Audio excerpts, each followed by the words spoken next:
So the Dickinson family finally went to a sanitarium, but was it a crazy good time or was it a maddeningly bad episode?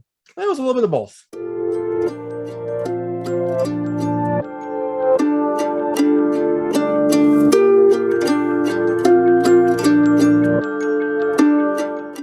Hey everyone, this is David Stark from Watch Or Pass, and I'm here to talk to you about Dickinson Season 3, Episode 6, A Little Madness in the Spring, coming to Apple TV Plus on November 26, 2021. It's coming Black Friday, it's coming the day after Thanksgiving, so you can get over your tryptophan hangovers and your normal hangovers and watch this episode.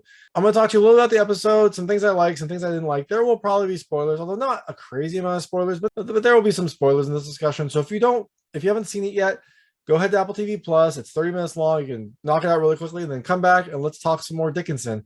So in this episode, the Dickinson family heads to a sanitarium.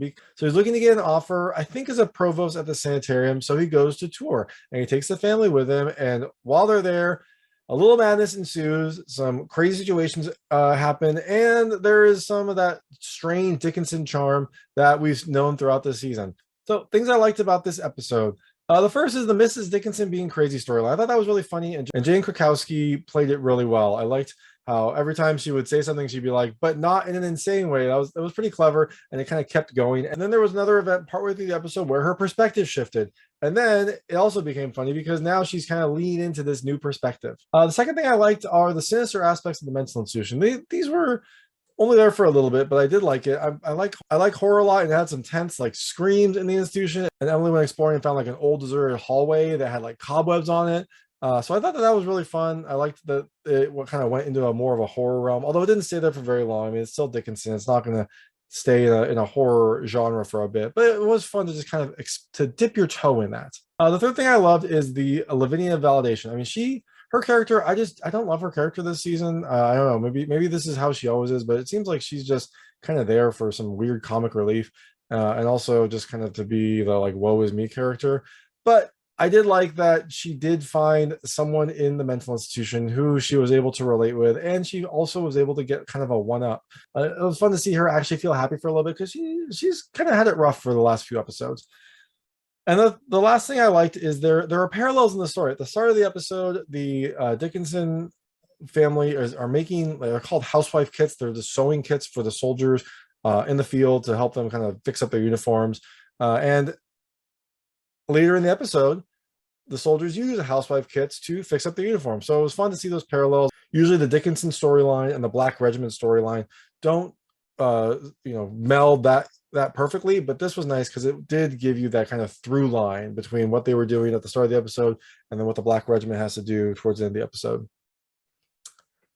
Things I didn't love, I guess I'm gonna call it Sue crawling back to Austin. I mean, I think Sue has some ulterior motives here. It seems like maybe Sue has some other plans and she's just trying to it seems like Sue might have some ulterior motives. It seems like she has some other plans, but I didn't love how quickly she came back to Austin, especially after what he did to make his announcement. Like that was a pretty embarrassing moment and a pretty cold moment, and to have her all of a sudden like instantly go back and kind of reevaluate things and say that she wants to stay together. I didn't love how that went. I mean, I guess Sue is a strong character; she can make her own decisions, but I didn't love just how quickly it was. I thought that maybe they should have a little bit more time before that event happened. And the last thing I didn't love is this episode really did kind of feel like a filler episode. There wasn't much to advance the Dickinson family storyline. It felt like they just had this random excursion for some laughs and maybe to highlight some different characters, but it didn't really do much to advance their story. There was some advancement in the Black Regiment, but they didn't do much. I mean, I think that storyline was interesting. That was actually kind of the more interesting side of this episode. But overall, this just felt like a random filler episode. It felt like in like an anime, we have like a beach trip episode where everyone just kind of like, oh, we're gonna have a beach trip, and they all go and like mess around for a day. That's what this kind of felt like. I mean, they weren't going to the beach. They feel like they were going on this crazy family trip, and nothing really happened outside of these like random comedic events. So but hopefully in the next episode, they'll continue the stories because I like these characters. I want to see how it's going to go. This is the final season, and I think we only have like 4 or 5 episodes left. So that's Dickinson Season 3, Episode 6. It's streaming on Apple TV Plus on November 26, 2021. And thanks so much for watching. If you like this review, please like and subscribe to this channel. It helps me a lot. Make sure all my new content goes straight to you. Thank you.